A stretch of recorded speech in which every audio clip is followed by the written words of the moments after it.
주일 예배입니다. 지금까지 하나님의 은혜 가운데 오게 됨을 감사드립니다. 그리고 2019년 또 주님 뵐 때까지 하나님의 은혜가 여러분의 삶 가운데 또 함께 하시기를 주의 이름으로 축원합니다. 오늘 말씀은 성전 청결을 위해 오신 예수님이란 주제로 말씀을 나누겠는데요. 성탄절을 맞이해서 네 번째 마지막 설교를 여러분들에게 하면서 예수님이 이 땅에 오신 목적을 우리가 누가복음 19장을 통해서 좀 살펴보고, 우리들이 주님의 오심을 기뻐할 때마다 다시 오실 주님, 재림하실 약속하신 그대로 다시 오실 주님을 생각하면서 우리가 하루하루를 살아갔으면 좋겠습니다. 여러분, 누가복음 19장을 통해서 예수님이 이 땅에 오신 목적 살펴봤는데 기억나십니까? 우리 삭개오를 통해서 우리 주님은 잃어버린 자를 찾으러 오셨다, 그 얘기를 하셨고, 문화에 대한 비유를 통해서 예수님은 만왕의 왕으로 이 땅에 오셨고, 그리고 또한 왕으로 다시 오실 것이다. 그리고 세 번째로 우리가 성탄절날 우리가 봤던 것처럼 예수님은 이 땅에 참 평안을 주시기 위해서 오셨다. 우리 그 말씀을 우리가 살펴봤습니다. 오늘은 성전 청결을 위해서 우리 주님이 오셨다는 좀 생뚱맞은 주제이고, 크리스마스 때 이게 무슨 소린가 우리가 좀 생각되어지는 그런 주제입니다만, 우리가 한번 좀 우리가 짚고 넘어갈 필요가 있는 주제라고 말씀드리고 싶습니다. 성전 청결이라는 것은 두 가지 의미가 있어요. 하나는 하나님의 성전에서 하나님 앞에 예배하고 하나님과 친밀한 교제를 누려야 하는데, 성전에서 그것이 이루어지지 않는 거예요. 그래서 하나님의 임재와 교제를 방해하는 것들을 제거한다는 의미에서 성전 청결이 첫 번째고요. 두 번째는 더 이상 성전에서 제물을 드리는 것이 의미가 없다는 거예요. 왜요? 예수님이 십자가에서 단번에 희생 제물이 됐거든요. 더 이상 제사가 필요 없다, 이게 성전에서. 그런 의미에서 성전을 청결하신다는 그 말씀을 저와 여러분들이 생각해 볼 수가 있습니다. 요한복음의 2장에 보면 예수님은 자신을 향해 뭐라고 그러냐, 내가 성전이다 그러셨어요. 눈에 보이는 화려한 성전이 아니라 예수님 자신이 성전이래요. 건물이 성전이 아니라 예수님 자신이 성전이래요. 그 당시에, 예수님 당시에 46년 동안 저도 다 짓지 못한 헤롯 왕이 짓는 성전이 있었어요. 근데 그 성전을 내가 3일 동안 다시 세우리라. 사람들이 얘기합니다. 46년 동안 저도 다 짓지 못했는데 무슨 소리냐? 나중에야 제자들이 깨달아요. 성전된 자신을 두고 예수님이 말씀하신 거구나. 3일 동안에 다시 세운다는 말은 죽었다가 3일 만에 다시 부활하신다고 하는 그 말씀인 것을 제자들이 깨닫게 됩니다. 여러분, 예수님은 성전이세요. 그래서 우리는 예수 안에 거해야만 해요. 다른 말로 하면 예수님과 하나가 돼야 돼요. 하나가 돼야 돼요. 왜요? 그래야 예수님 안에서 하나님을 만날 수 있어요. 예수님을 통하여 하나님께 예배할 수 있어요. 예수님을 통하여 하나님과 교제할 수 있어요.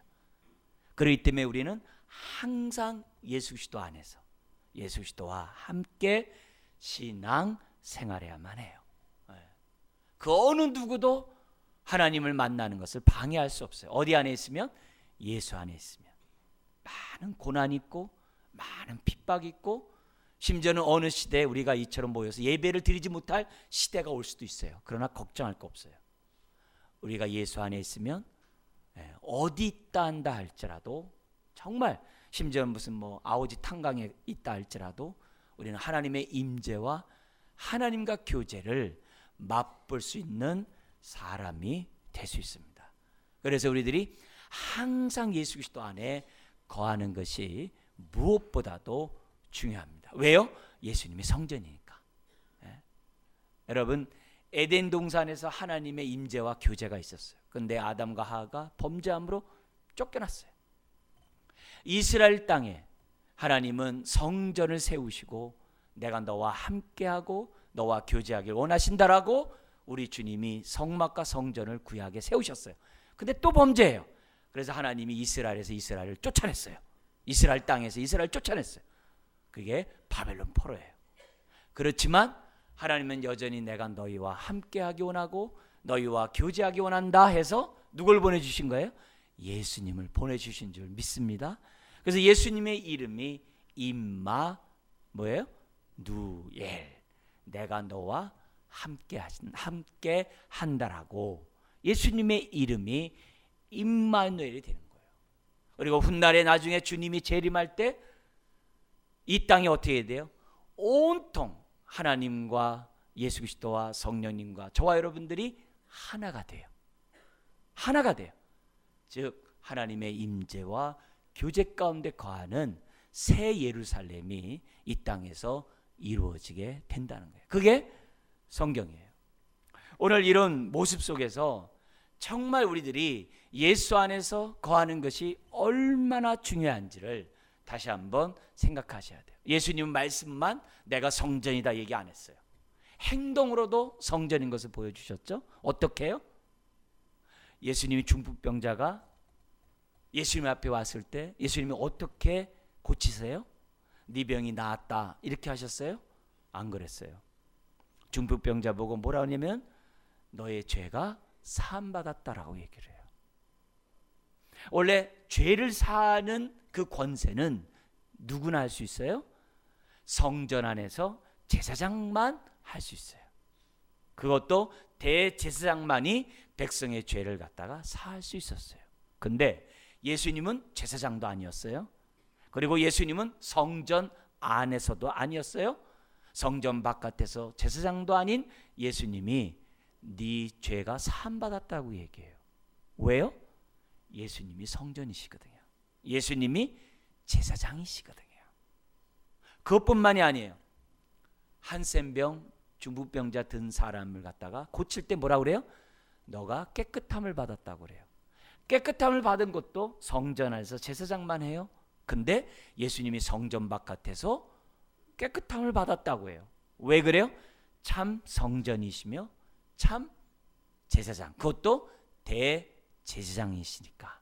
그래서 예수님은 말씀만 성전이라고 얘기하지 아니하고 행동을 통하여 자신이 성전인 것을 보여주신 것이 성경이에요. 오늘도 우리가 이처럼 예배를 드려요. 근데 예수님 안에서 예배 드리지 않으면 하나님의 임재를 경험 못해요. 그리고 말씀과 기도를 할 때 은혜를 못 받아요. 그러나 우리가 예수 안에서 함께 예배를 하면 우리는 예배 가운데 하나님의 임재를 경험하고 하나님과 말씀과 기도를 통해 은혜를 받을 수 있어요. 그것이 신앙생활인 거죠. 자, 그런 가운데 오늘 말씀을 보십시오. 41절에 보면 예수님이 예루살렘 성에 가까이 오시자 어떻게 하셨다라고 얘기합니까? 우시며 돼 있어요. 근데 우는데 그냥 우는 게 아니라 통곡하며 운다라는 단어를 썼어요. 근데 이때 예수님 주변에 있었던 제자들과 무리들은 뭐하고 있었어요? 사람들은 종려나무 가지를 흔들면서 드디어 다윗의 아들 메시아 구세주가 나셨다 하면서 막 환호하며 찬양하며 막 즐겁게 막 노래하고 있었어요. 사람들이 흥분하고 들떠있고 막 즐거워서 막 소리 지르고 있었습니다.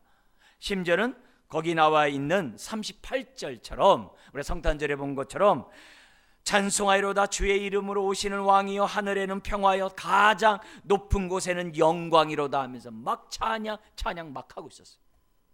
막 즐거워하고 기뻐하고 있는 가운데 예수님은 전혀 다른 행동을 해요.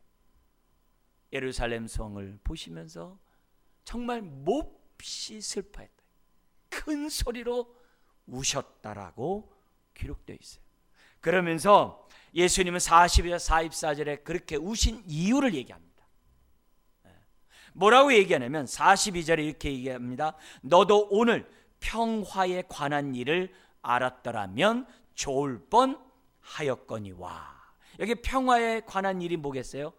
예수님이 바로 죄와 사망의 법에서 고통당하는 백성들을 구원하기 위하여 이 땅에 오셨고 또 그것을 위하여 십자가에 죽으실 것이라는 것을 깨닫는 사람들이 있었으면 참 좋았을 텐데 그러기에 그런데 지금 내 눈에 숨겨졌도다. 그러면서 뭐라고 얘기하냐면 날이 이를지라 내 원수들이 토둔을 쌓고, 이게 뭐냐면 성이 있으면, 예루살렘 성이 있으면 상대 국가가 뭐냐면 성보다 더 높게 흙으로 성을 쌓는 거예요. 그래서 위에서 공격하는 걸 갖다 토둔이라고 그래. 옛날에 전쟁할 때 다 그렇게 했어요. 그래서 내 원수들이 토둔을 쌓고 너를 둘러 사면으로 가두고, 그 다음에 44절 또 너와 및 그 가운데 있는 내 자식들을 땅에 메어치며, 그러니까 아이들을 죽을 때 다리를 잡고 돌려서 돌에 쳐 죽였다고 그러잖아요. 근데 땅에 메어치며라는 단어가 평탄하다는 단어예요. 시체가 너무 많아가지고 아주 학살이 이루어져가지고 그 시체를 밟고 다닌다 이 말이에요. 그렇게 예루살렘이 될 것이며 돌 하나도 돌 위에 남기지 아니하리니 이는 내가 보살핌 받는 날. 이 보살핌이 뭐냐면 방문한다는 단어예요. 예수님이 지금 예루살렘에 나귀 새끼를 타고 입성하는, 이 방문하는 그 날을 알지 못함을 이남이니라 라고 얘기를 해요. 하나님이 예수 그리스도를 보내주셨음에도 불구하고 예수 그리스도를 영접하지 아니하고 배척하고 심지어는 자기 뜻대로 되지 않는다고 해서 이스라엘이 정치적으로 로마에서 독립되는 그런 행동을 하지 않는다고 해서 예수님을 십자가에 못 박아버리거든요. 그 결과 너희들은 로마에 의해서 돌 하나 돌 위에 남지 않도록 다 파괴될 것이라고 하는, 그리고 학살을 당하고 결국 역사적으로 AD 70년 30년이 좀 지나서 로마 장군 티토에 의해서 그대로 실현되는 거예요. 그리고 약 10만 명가량의 노예들이 끌려가가지고 오늘날 관광지에서 사람들이 보고 있는 콜로세움 이런 것들을 짓는 거예요. 끔찍한 일이 벌어질 것을 생각할 때 우리 주님 뭐예요? 울지 않을 수가 없는 거예요. 앞날을 내다보니 주님이 웃을 수 있는 게 아니에요. 울 수밖에 없는 모습이 44에 나옵니다. 이런 마음으로 성전에 들어가셨습니다. 근데 보니까 45절 46절에 성전에 보니까 뭐하고 있어요?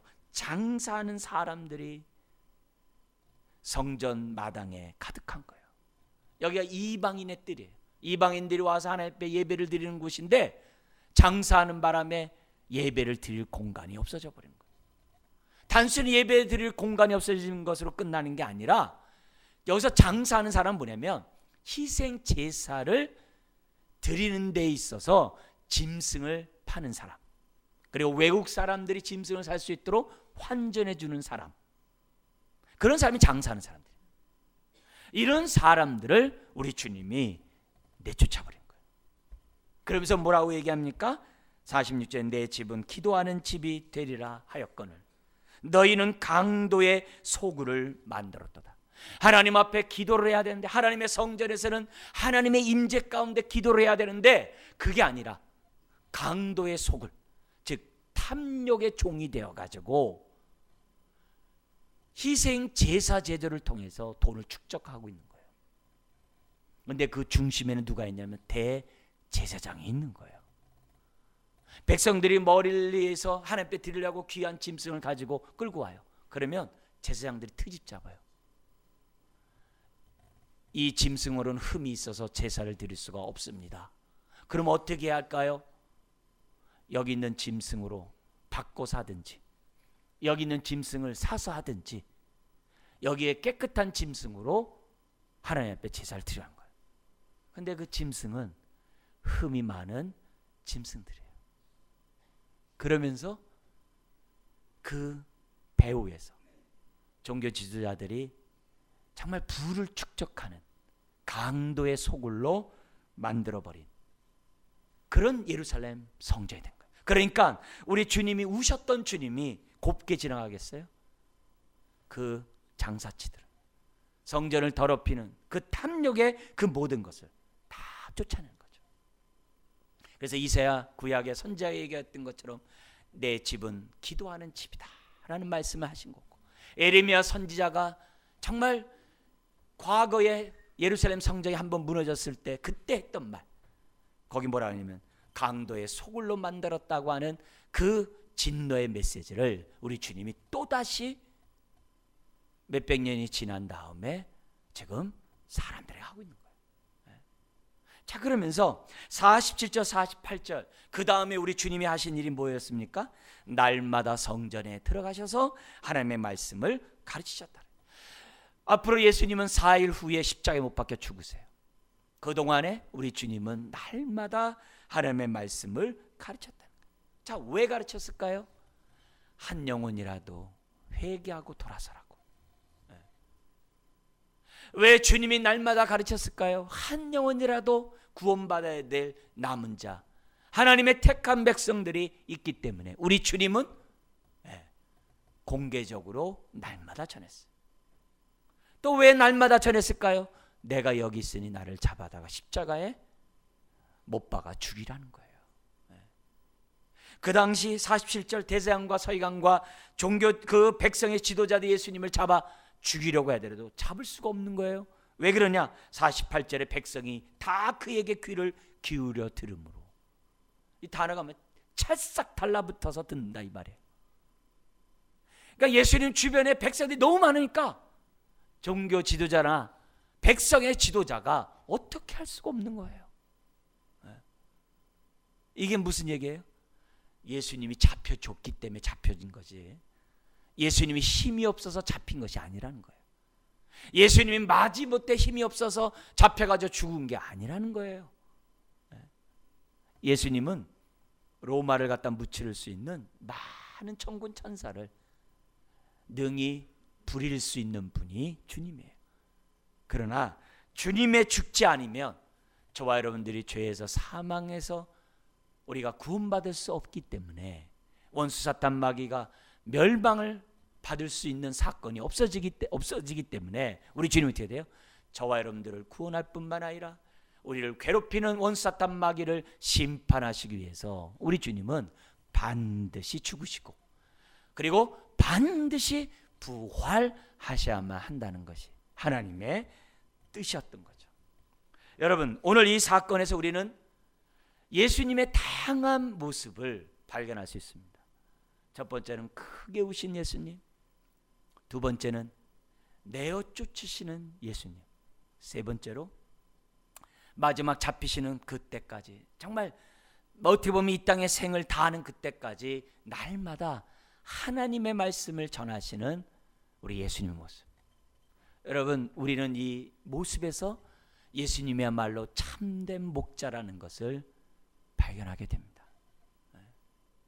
예수님은 정말 싹군 목자에 의해서 영육간의 고통을 당하고 싹군 목자로 말미암아 하나님 앞에 나아가지도 못하고 싹군 목자로 말미암아 정말 수탈을 당하고 있는 그 종교 지도자들과 달리 예수님은 선한 목자, 한 영혼이라도 구원 얻을 수 있다면 우시고 한 영혼이라도 주 앞에 돌아올 수 있다면 정말 그를 갖다가 채찍질해서라도 때리시고 한 영혼이라도 주님 앞에 돌아서기 위해서 날마다 하나님의 말씀을 전하시는 선한 목자의 주님을 보게 됩니다.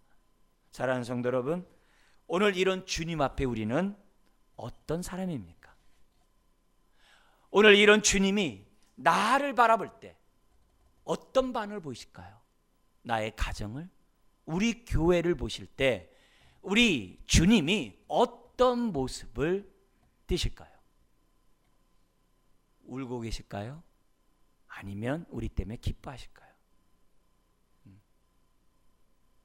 여러분이 정말 우리가 하나님의 임재와 교제 가운데 정말 우리들이 온전히 살아가고 있다면 기뻐할 것이고, 우리가 그러지 않는다고 한다면 우리 주님은 여전히 우시겠죠.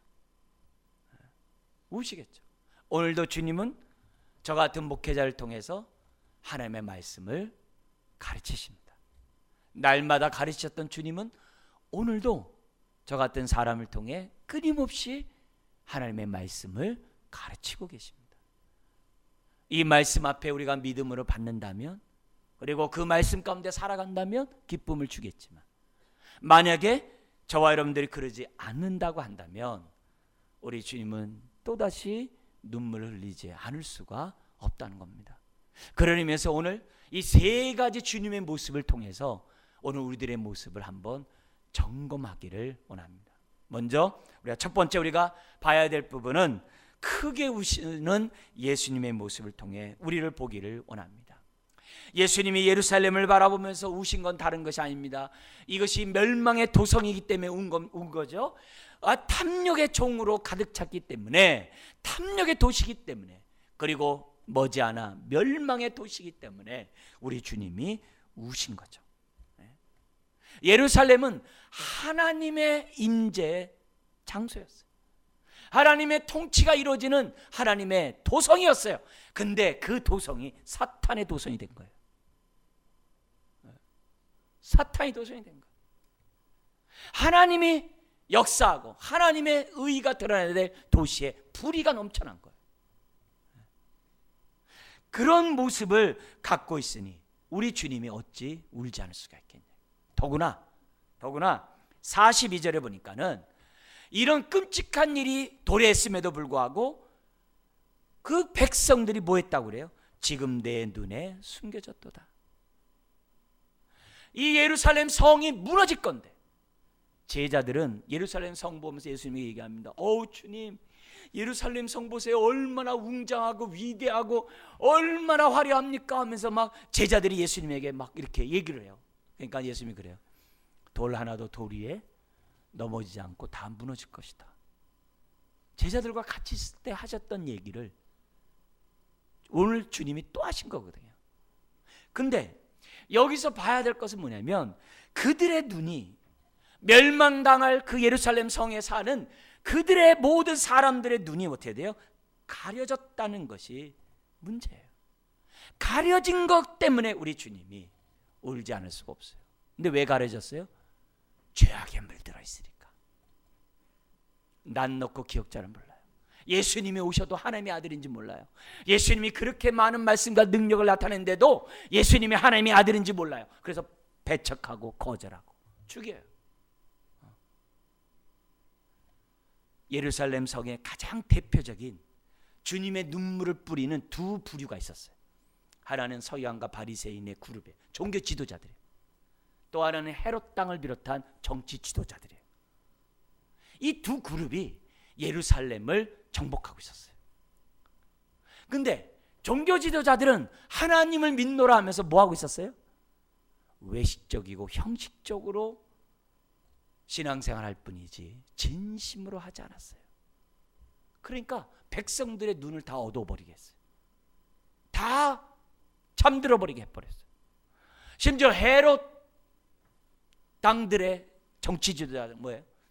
현실의 물질의 탐욕의 종이 돼가지고, 대제사장을 비롯해가지고 종이 돼가지고 어떻게 하든지 간에 현실적으로 잘 살 수 있는 데만 혈안이 돼 있는 거예요. 세속화돼 버린 거예요. 그러니까 하나님의 말씀이 삶에 아무런 영향이 없는 거예요. 이 두 그룹 집단이 지도자가 되니, 정치적으로 종교적으로 지도자가 되니 백성들 전체가 눈이 어두울 수밖에 없는 거예요. 그러니까 멸망을 또다시 당할 수밖에 없고, 결국 어떻게 돼요?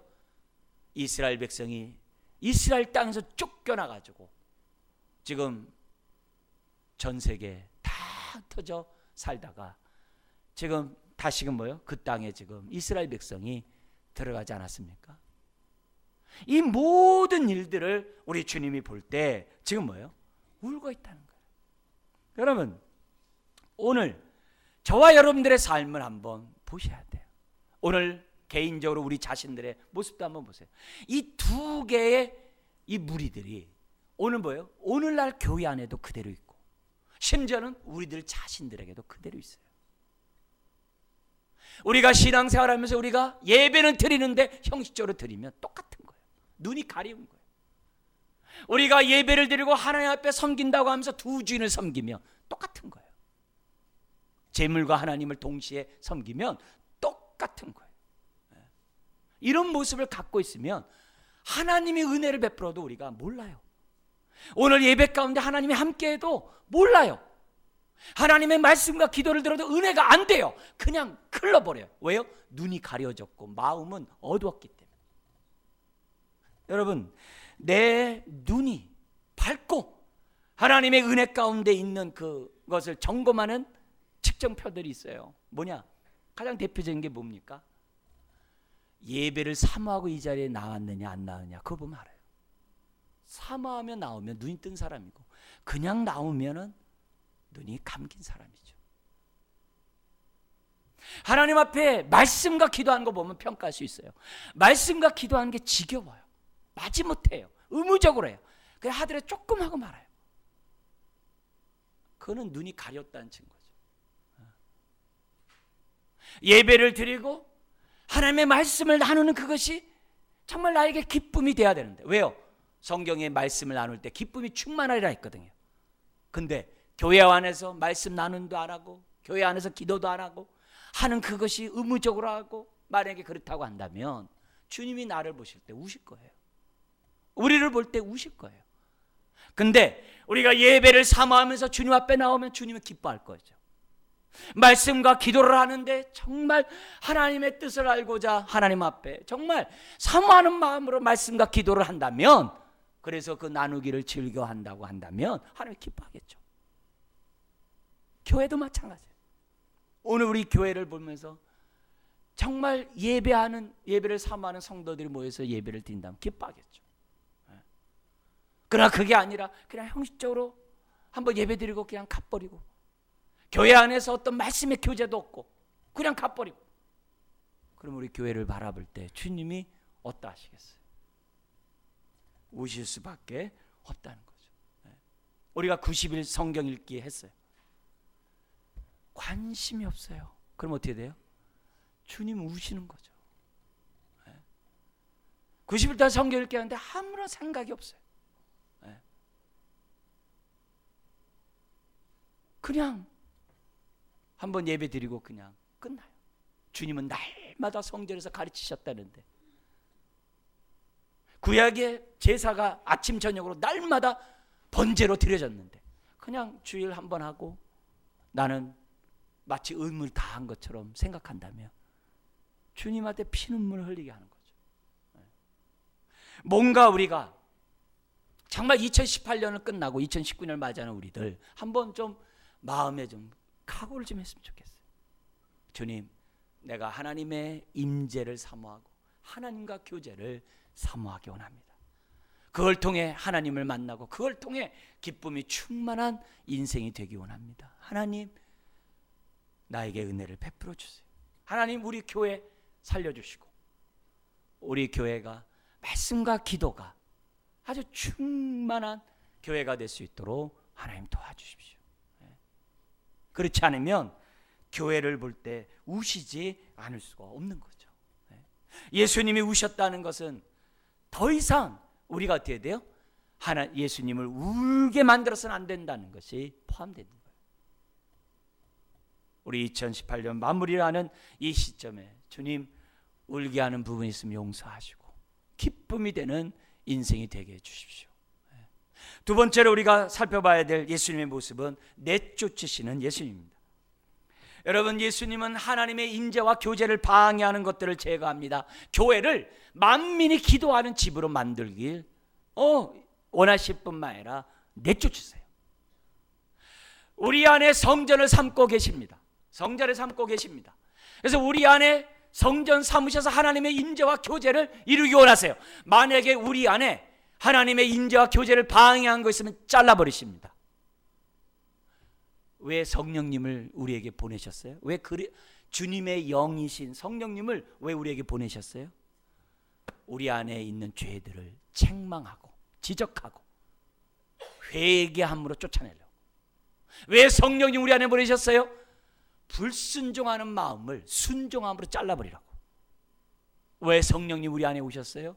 성령의 소욕에 따라 살아가라 감으로 육체의 소욕들을 잘라버리라고 성령님을 주신 거예요. 그래서 내 안에 하나님의 임재와 교제가 날마다 있을 수 있도록 성령님을 주신 거예요.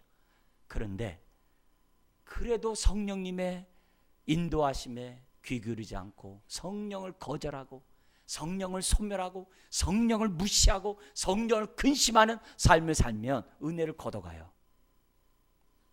은혜를 걷어가요. 은혜를 걷어가면 이 땅에서 있는 많은 어려움을 그냥 직격탄을 맞게 돼요.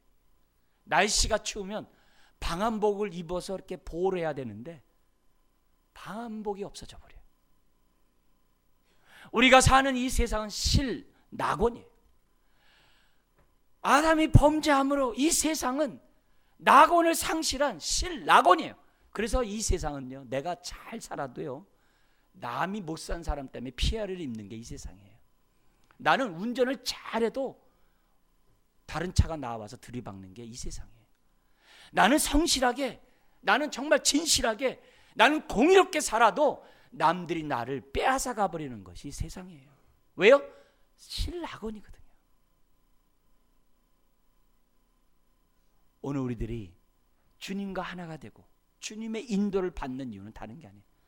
겨울에는 방한복 입는 거고 여름에는 어떻게 돼요? 에어컨을 받는 거예요. 우리가 당하는 많은 어려움에서 우리가 예수 안에 있으면 우리가 돌봄을 받는 거예요. 인도를 받는 거예요. 근데 끊임없이 성령님의 요구에 귀를 기울이지 않고 내 마음 내 뜻대로 살고 욕심의 종이 돼서 그냥 막 살면 그냥 받아버리는 거예요. 여러분 고난 받을 때도요, 하나님이 이 허락할 때 그 고난 순서 우리 욥기에 나오잖아요. 멀리서부터 이렇게 치고 들어와요. 나중에는 자기 육체까지 그냥 가족과 육체까지 그냥 치고 드는 거예요. 여러분 그런 일을 갖다가 왜 우리가 스스로 받냐 이게. 왜 스스로 받냐 이게. 국가적으로도 성경에서 뭐예요? 경제가 파탄되게 하고 이웃과의 전쟁에서 지게 하고 뿐만이 아니라 포로로 끌려가게 만드는 것이 성경이에요. 하나님의 인도를 받지 않는 그 인생이 그런 단계를 받는다. 그래서 우리가 개인적으로 어려움 올 때만 빨리 직감을 해야 돼요. 나라가 전체가 어려울 때 빨리 직감해야 돼요. 그렇지 않으면 어느 순간에 훅 날아가 버려요. 오늘 우리 주님은 내쫓으세요. 내쫓으는 목적이 뭐예요? 하나님의 임재와 교제 속에 기도가 살아나도록. 여러분, 여러분의 심령의 기도에 불을 끄지 않기를 주의 이름으로 축원합니다. 예루살렘 성전에 불이 꺼지면 끝나는 거예요. 오늘 우리의 삶의 기도에 불이 꺼지면 우리 인생 끝나는 거예요. 여러분의 가정 아무리 노력해도요, 다른 사람이 뺏어가 버려요. 하나님의 돌보심이 없으면 어려워요. 그게 세상이에요. 나라도 마찬가지. 한순간에 다 뺏어가 버려요. 빼앗기지 않고 보호할 수 있는 방법은 다른 거 없어요. 만민이 기도하는 집으로 만드는 거예요. 우리 교회가 기도하면 방한복을 입는 거예요. 여러분의 가정이 기도하면 그 한파를 이기는 거예요. 우리의 개인이 하나님 앞에 기도하면 이런 모든 것들을 이겨낼 수 있는 거예요. 교회도 마찬가지예요. 교회에서도 하나님의 임재와 교제를 방해하는 행위를 하면 하나님이 쫓아버립니다. 대표적인 게 고린도전서 1장에 4장에 뭐예요? 교회 안에서 하나 되지 않고 시기와 다툼 속에 나뉘어졌을 때, 나는 누구 파다 나눠졌을 때, 그거는 성전을 더럽혔으니 하나님이 그 인생을 쫓아버리겠다고 그랬어요.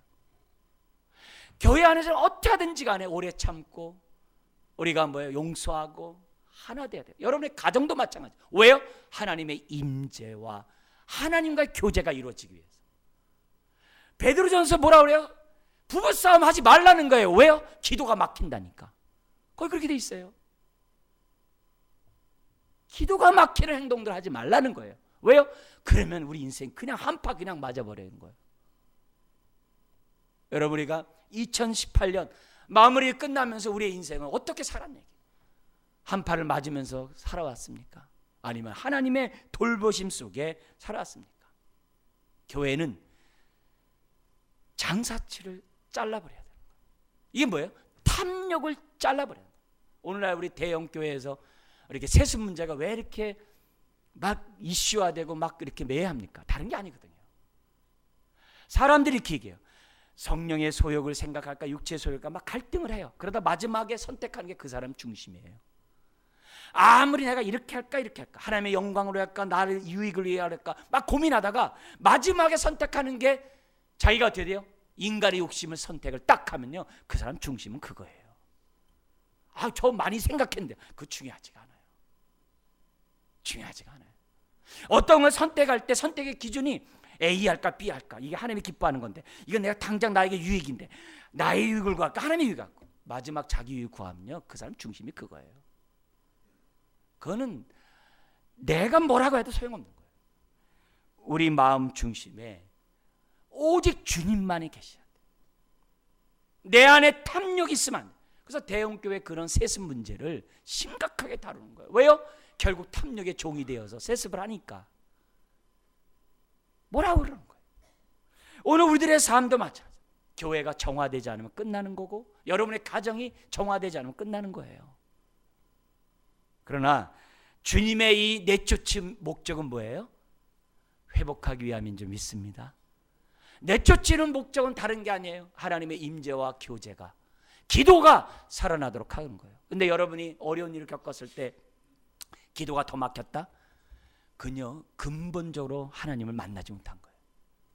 하나님을 만난 사람은 매맞을수록 알곡은 안으로, 쭉저기는 바깥으로 가는 거예요. 기저귀를 하면 할수록 알곡은 안으로, 밖으로 쭉저기 나가는 거예요. 세 번째로 예수님의 모습이 뭡니까? 날마다 성전에서 가르치시는 예수님으로 기록되어 있어요. 주님은 날마다 가르쳤어요. 왜요? 그러지 않으면 안 되니까. 여러분, 주일날 한 번 듣는 거로 만족하면 안 됩니다. 새벽 설교가 우리 인터넷에 있고, 우리 좀 더 주일보다 좀 더 우리가 말씀을 배우는 게 주일 오후에 있고, 좀 더 배우려고 하는 분이 수요일날 저녁에 있고, 또 1년에 우리 5, 6년 안에 한 번이라도 성경 말씀 알기 위해서 새벽 예배가 있어요. 그리고 그 중간에 우리 또 제자 훈련들이 있고 양육들이 있어요. 여러분, 교회에 많은 것들이 있어요. 그런데 무관심하고 듣기를 내가 거절한다고 한다면 우리는 주님에게 눈물을 흘리게 할 수밖에 없을 거예요. 예수님이 날마다 말씀을 가르칠 때 아마 옆에서는 짐승을 또 잡고 있었을 거예요. 왜? 제사장이 자꾸 짐승 잡으라고 하니까, 제사를 드리라고 하니까. 장사치들은 또 다음날 있었을 거예요. 그러나 주님은 거기서 날마다 하나님의 말씀을 전했어요. 생을 당하는 그때까지, 십자가에 달리는 그때까지 말씀을 전하고 또 전했어요. 여러분, 구약에서는 매일매일 제사를 아침 저녁으로 드렸다는 것을 잊어서는 안 돼요. 오늘 우리들이 정말 주님 안에 있다고 한다면 365일 예수 안에서 주님과 교제하는 삶을 살아갈 수밖에 없다는 것을 우리에게 보여줘요.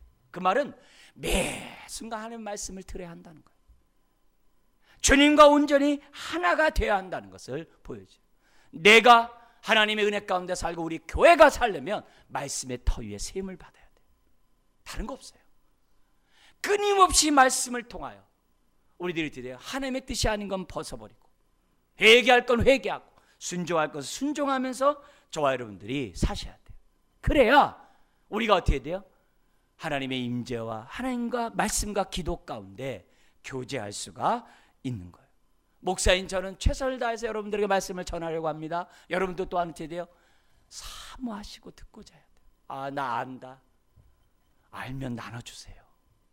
네? 알면 한 사람을 붙잡고 말씀을 나누세요. 자기 혼자 입 닦으면 하나님 안다라고 말할 수 없어요. 네? 끊임없이 우리가 피차 가르치고 권면하는 교회가 되어야 돼요. 피차 가르치고 피차 권면하는 교회가 되어야 돼요. 네? 그래야 교회도 살고 나도 살아요. 네?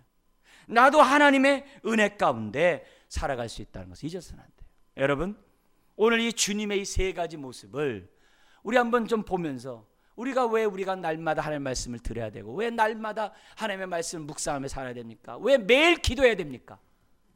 왜 매일 큐티해야 됩니까? 그거 안 하면 기도가 살질 않아요. 기도가 살지 않아요. 왜요? 내 안에 있는 육신의 정욕을 그대로 갖고는 기도가 안 됩니다. 말씀을 봐야 회개가 되죠. 말씀을 봐야 우리 안에 있는 옛사람을 벗어버리죠. 말씀을 봐야 하나님 뜻이 아닌가 잘라버리죠. 그래야 하나님이 날 볼 때 우는 게 아니라 기뻐할 수 있는 거죠. 근데 우리가 날마다 하나님 말씀 보지 않으면, 날마다 하나님과 교제하지 않으면 내 안에 욕심이 드륵드륵 남아있을 것이고, 그러면 내 삶은 어떻게 돼요? 주님에게 피눈물만 흘리다가 결국 어떻게 돼요? 주님의 돌보심을 못 봐요. 못 봐요. 꼭 우리가 경험해놓고 주 앞에 오기보다는 이미 성경을 통해서 많은 얘기를 했잖아요. 우리가 날마다 하나님의 말씀을 살지 않으면, 날마다 기도의 등불을 우리가 피지 않으면 우리가 주님의 기쁨이 될 수 없다는 걸 늘 들었잖아요. 그러면 그렇지 않으면 어렵다는 걸 알잖아요. 그러면 우리가 꼭 의도 터진 다음에 그러지 말고 1시간이라도 예배를 사모하고, 정말 하나님의 말씀을 정말 말씀과 기도를 사모하고 나누기를 힘쓰는 저와 여러분들이 되어야 될 줄 믿습니다. 여러분, 말씀으로 무장할 때 기도할 수 있고 그 사람이 주님의 기쁨이 되게 할 줄 믿습니다. 우리 그런 교회를 만들고 또 그런 가정을 만들어가는 저와 여러분 되길 주의 이름 축원합니다. 기도하겠습니다. 하나님 아버지, 우리에게